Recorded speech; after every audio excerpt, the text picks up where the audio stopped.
الصلاة خير من النوم۔ السلام علیکم ورحمۃ اللہ وبرکاتہ۔ پیارے دوستو، قرۂ ارض پر قدم رکھتے ہی انسان اس فطرت کو سمجھنے اور اس کے اسرار و رموز جاننے کی جستجو میں لگ گیا۔ دنیا میں ایک زمانہ ایسا گزرا ہے کہ جب تاریخ عالم میں معجزات کا بڑا ذکر ہوا اور یہ معجزات انسانی استدلال اور منطق پر حاوی تھے۔ بے شک معجزے کی تعریف ہی یہی ہے کہ کوئی ایسی بات یا ایسا واقعہ جو انسانی زندگی میں ظہور پذیر ہوا مگر بنی نوع انسان کے پاس اس کی کوئی تشریح نہیں۔ کہتے ہیں کہ پرانے دور کا آج کے نئے سائنس کی روشنی میں تجزیہ کرنا نہایت مشکل کام ہے، کیونکہ ہم ماضی میں پلٹ کر نہیں جا سکتے، تاہم چند معجزے ایسے ہیں کہ جنہیں بیان کیا گیا اور ان کی تصدیق بھی کی گئی ہے۔ انہی معجزات میں سے ایک حضرت موسیٰ علیہ السلام کا عصا کو سمندر پر مارنا اور پانی کا معجزانہ طور پر پھٹ کر ان کو راستہ دینا اور فرعون کا اس لشکر کے سمیت دریا میں غرق ہونا بھی ہے۔ پیارے دوستو، اس معجزے کو ہم آج کی اس ویڈیو میں ایک سائنسی توجیہ کے ساتھ آپ کے سامنے رکھیں گے، مگر ویڈیو کی باقاعدہ شروعات سے پہلے آپ سے گزارش ہے کہ اگر آپ نے ابھی تک ہماری چینل کو سبسکرائب نہیں کیا ہے تو ابھی سبسکرائب کر لیجئے اور ساتھ میں لگے بیل آئکن پر ضرور کلک کیجئے تاکہ ہماری لیٹسٹ اپلوڈ ہونے والی ویڈیوز کا نوٹیفیکیشن بر وقت آپ تک پہنچتا رہے۔ ویڈیو کو لائک کریں، شیئر کریں اپنے دوستوں کے ساتھ اور کامنٹ باکس میں اپنی رائے کا اظہار ضرور کیجیے گا۔ پیارے دوستو، فرعون مصر کے بادشاہ کا لقب تھا۔ حضرت موسیٰ علیہ السلام جس فرعون کے زمانے میں پیدا ہوئے وہ رومے سے ثانی تھا۔ کردار کے لحاظ سے یہ فرعون بابل کے نمرود کا بھائی تھا، کیونکہ دونوں ہی نے خدائی کا دعویٰ کیا تھا۔ مورخین کے مطابق جب حضرت موسیٰ علیہ السلام کی عمر مبارک 80 سال کے لگ بھگ ہوئی تو اللہ تعالیٰ نے آپ علیہ السلام کو منصب رسالت کے لیے منتخب کیا اور خالص توحید کی تبلیغ اور فرعون اور اس کی قوم کی ہدایت کے لیے مامور کیا گیا۔ حضرت موسیٰ علیہ السلام نے مصر کا رخ کیا اور اپنے بھائی ہارون علیہ السلام کو ساتھ لے کر فرعون کے پاس پہنچے اور اس کے سامنے دو مطالبات رکھے۔ پہلا یہ کہ اپنے آپ کو خدا کہلوانا چھوڑ دے اور اس خدا کی بارگاہ میں جھک جا جو تمام جہانوں کا مالک ہے، اور دوسرا مطالبہ یہ ہے کہ بنی اسرائیل پر جو ظلم و ستم روا رکھا ہے اسے چھوڑ دیا جائے۔ فرعون جس کو صرف اپنی حکومت اور بادشاہت کا ہی غرور نہیں تھا بلکہ وہ خدائی اور ربوبیت کا دعویدار تھا اور اس حق بات کو برداشت نہ کر سکا اور حضرت موسیٰ علیہ السلام اور بنی اسرائیل پر ظلم و ستم کے پہاڑ توڑنے شروع کر دیے۔ موسیٰ علیہ السلام دین حق کی تبلیغ کرتے رہے۔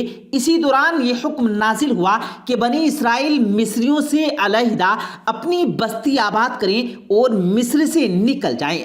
اللہ تعالیٰ نے حضرت موسیٰ علیہ السلام کو آگاہ فرما دیا کہ فرعون کی طرف سے تمہارا پیچھا کیا جائے گا، لیکن وہ اپنی لاؤ لشکر سمیت غرق ہو جائے گا، اور ہوا بھی یہی۔ آپ علیہ السلام مصر سے اپنے ساتھیوں کے ساتھ روانہ ہوئے تو پیچھے پیچھے فرعون اپنی لاؤ لشکر سمیت پیچھا کر رہا تھا۔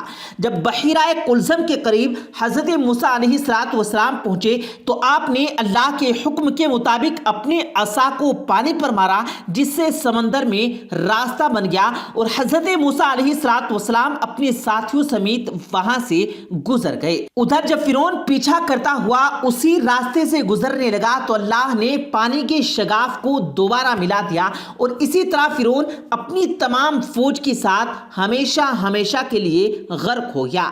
اللہ پاک اس واقعے کا ذکر قرآن مجید میں کچھ یوں فرماتے ہیں، اور ہم نے موسیٰ کو حکم دیا سمندر میں اپنے ساتھیوں کے ہمراہ اتر جاؤ، اسے دو حصوں میں بانٹ دیا اور ہم باقیوں کو اس تک لے آئے۔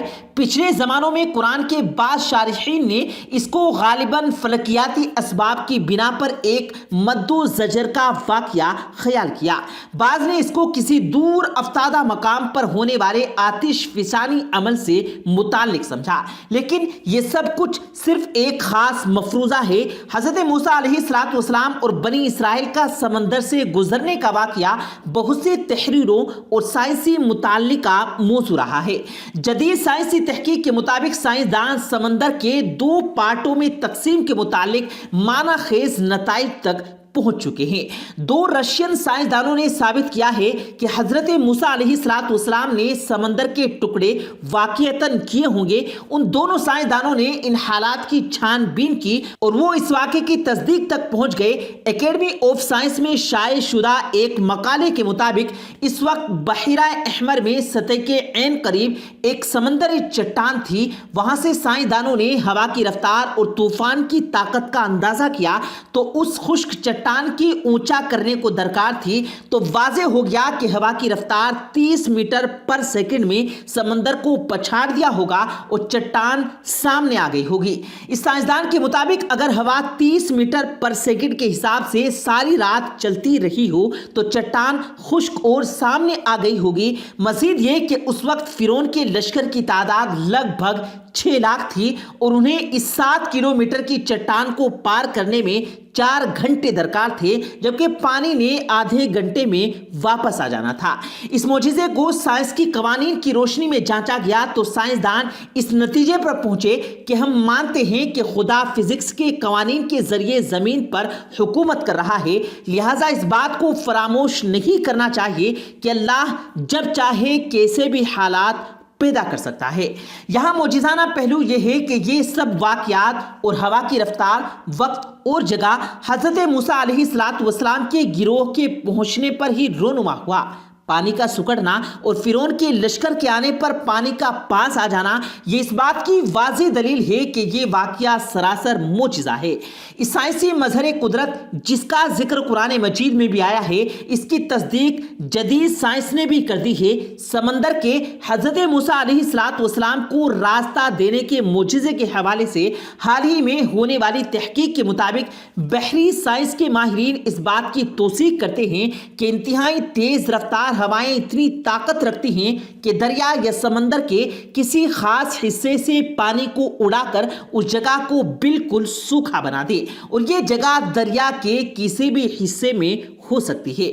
ماہرین کو اس ریسرچ کی سند اس وقت ملی جب موسمیاتی رپورٹ کے مطابق سن 1882 میں ایسے ہی ایک طوفان نے دریائے نیل کو ایک بار پھر 2 پارٹوں میں تقسیم کر دیا تھا اور بیچ میں سوکھا راستہ ابھر آیا تھا۔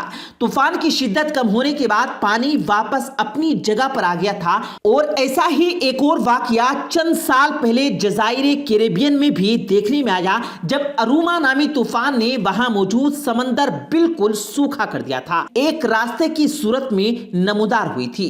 یہاں طوفان کی شدت سے سمندر کا پانی سکڑ گیا اور سمندر کا مذکورہ حصہ خشک دکھائی دینے لگا۔ تاہم طوفان کے گزر جانے کے بعد سمندر واپس اپنی معمولی کی حالت پر آ گیا۔ اسی سے ملتی جلتی تحقیق ایک اور انجینئر نے بھی کی جو پبلک لائبریری آف سائنسز کے جریدے میں شائع کی گئی۔ اس ریسرچ میں انجینئر کارل ڈیوس کا کہنا تھا کہ سمندر میں راستہ بن جانے کا واقعہ بالکل حقیقت ہے، کیونکہ ونسڈن نامی ماحولیاتی کیفیت اسی طرح کے حیرت انگیز واقعات کو جنم دے سکتی ہے۔ مگر انجینئر کارل ڈیوس کے مطابق یہ واقعہ بحیرہ احمر کی بجائے کسی اور جگہ پر پیش آیا۔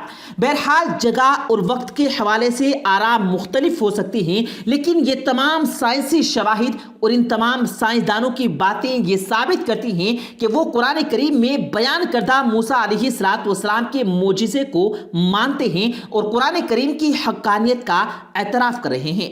کچھ عرصہ پہلے تک سائنسدان اسے محض افسانہ ہی سمجھتے رہے، البتہ حال ہی میں ماہرین آثار قدیمہ اور محققین نے سمندر کی تہ میں کچھ ایسے شواہد دریافت کیے کہ مغرب کے نامور سائنسدان بھی اس بات کو حقیقت ماننے پر مجبور ہو گئے۔ سویڈن کے سائنسدان ڈاکٹر ملر تحقیق کاروں کی ایک ٹیم لے کر بحیرہ احمر کے سفر پر روانہ ہوئے تھے۔ انہوں نے مصر کے ساحل پر ایک مخصوص مخصوص مقام سے سمندر کی تہ میں قدیم آثار کی تلاش کا سلسلہ شروع کیا اور وہ تمام حیرتناک گواہ اپنی آنکھوں سے دیکھے جو پرانے معجزے کی گواہی آج بھی دے رہے ہیں۔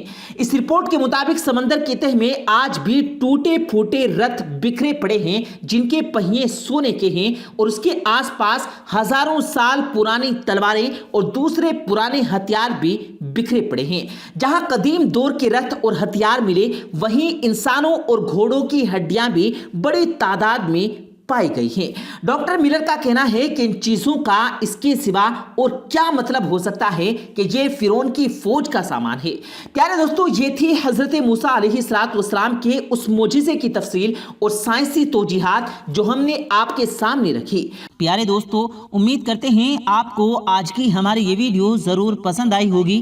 اگر آپ کو یہ ویڈیو پسند آیا ہو تو اس ویڈیو کو دل سے لائک کریں اور زیادہ سے زیادہ لوگوں تک اس ویڈیو کو ثواب کی نیت سے شیئر کریں، اور اس ویڈیو کے بارے میں آپ کی کیا رائے ہے کمنٹ سیکشن میں اپنی رائے کا اظہار ضرور دیں، اور مزید اسی طرح کی روز کی ویڈیو پانے کے لیے ہمارے چینل کو ضرور سبسکرائب کریں۔ ملتے ہیں پھر ایک نئی ویڈیو کے ساتھ، تب تک کے لیے اللہ حافظ۔